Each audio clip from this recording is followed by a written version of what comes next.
ভোটের উত্তাপটা মাঠে খুব কম, কিন্তু সোশ্যাল মিডিয়া বা অন্য মিডিয়াতে আপনার উত্তাপ খুব বেশি, মানে এমন উত্তাপ যে কোনো সময় বাস্ট হয়ে যেতে পারে। বাংলাদেশের মানুষ এই নির্বাচনী যে প্রতিশ্রুতি দিচ্ছেন এগুলো দেখে আসলে ভোট দেয় না। যে আমি আইনের শাসন প্রতিষ্ঠা করব, কিন্তু আইনের শাসন প্রতিষ্ঠা করতে গেলে কি করতে হবে সেটা যদি আপনি না বলেন, তাহলে এই যে গতানুগতিক আইনের শাসন প্রতিষ্ঠা করব, অর্থনীতি ভালো করব, রাজনীতি ভালো করব, এগুলো তো হলো কমন কথা।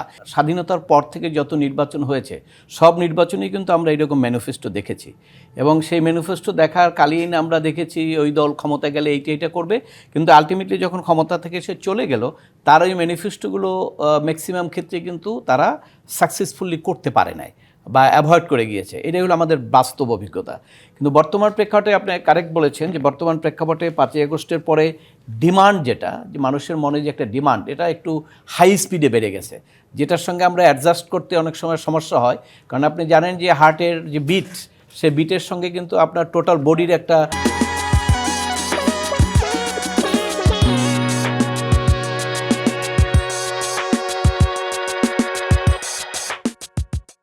সংযোগ থাকতে হয়, ব্যালেন্স থাকতে হয়। হঠাৎ করে হার্টের বিট যদি অনেক বেশি বেড়ে যায় তাহলে আমার বডি কিন্তু সেটা ধারণ করতে পারে না। আর জাজের ক্ষেত্রে আমি একটা জিনিস বলবো, আমার যেটা ব্যক্তিগত মতামত সেটা হলো বাংলাদেশের মানুষ এই নির্বাচনী যে প্রতিশ্রুতি দিচ্ছেন এগুলো দেখে আসলে ভোট দেয় না।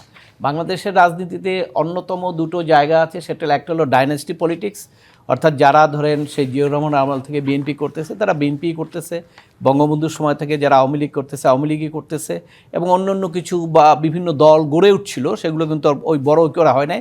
জাতীয় পার্টি এরশাদের যারা লোক তারাও এরশাদকেই ভোট দিচ্ছে, তাদেরও একটা ভোট ব্যাংক আছে টুকটাকার। জামাতে ইসলাম হলো এবারই মাত্র প্রথম আলোচনার শীর্ষ পর্যায়ে এসছে, এর আগে কিন্তু তারা ওইরকম আলোচনায় ছিল না, কারণ তারা ওই প্রথম থেকেই তাদের ধর্মীয় রাজনীতি একটা ছিল এবং তারা শরিয়া ভিত্তিক শাসন ব্যবস্থা করতে করতে এসছিল। কিন্তু 5ই আগস্টের পরে যখন ছাত্ররা যারা নাকি সামনে ছিলেন, তার মধ্যে অনেকে তো বলেছেন তারা গুপ্ত হিসাবে ছিলেন বিভিন্ন জায়গায়, তারা যেহেতু নেতৃত্ব দিয়েছেন সেক্ষেত্রে তাদের পিছনে ছাত্ররা আসার কারণে তখন তারা একদিকে টার্ন করার কারণে, এবং সেক্ষেত্রে জামাতে ইসলামটা বেশ ফ্রন্ট লাইনে চলে এসছে। মনে করা হচ্ছে তারা একটু খুব শক্তিশালী অবস্থান, এবং কেউ ব্যাপক প্রচার আছে সোশ্যাল মিডিয়ায়। এবং সবচেয়ে ইন্টারেস্টিং হলো আপনার যে বাংলাদেশে ভোটের উত্তাপটা মাঠে খুব কম, কিন্তু সোশ্যাল মিডিয়া বা অন্য মিডিয়াতে আপনার উত্তাপ খুব বেশি, মানে এমন উত্তাপ যে কোনো সময় বাস্ট হয়ে যেতে পারে। কারণ আপনি দেখবেন যে এমন খবর দেওয়া হচ্ছে যে অমুক দল ক্ষমতায় চলে আসছে এবং তাদের মন্ত্রী পরিষদ গঠন হচ্ছে, এবং কেউ ঘোষণা দিচ্ছেন যে আমরা ক্ষমতায় গেলে অমুককে মন্ত্রী করা হব, এরকম একটা পরিস্থিতিও চলছে।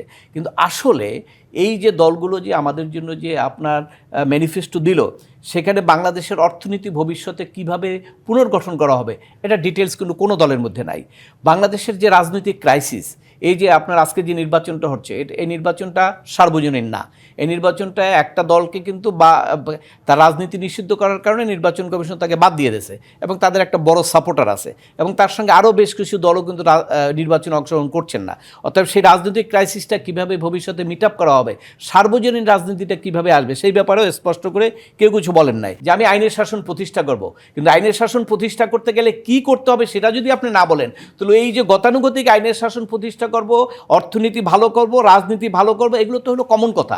কিন্তু আপনি যদি নিরপেক্ষভাবে বলতে চান যে আজকে যে নিরাপত্তার অভাব, এই যে আপনার আজকে যে মিডিয়ার স্বাধীনতা, এই ব্যাপারে তো ওই কোনো দলেরই কিন্তু কোনো ম্যানিফেস্টোর মধ্যে সুনির্দিষ্ট কোনো প্রস্তাবনা নাই। আমি বলতেছি প্রস্তাবনা যে আমি গেলে এইভাবে মিডিয়ার যে স্বাধীনতা নিশ্চিত করব, এইরকম আমি কোনো দলের মধ্যে কোথাও দেখি নাই।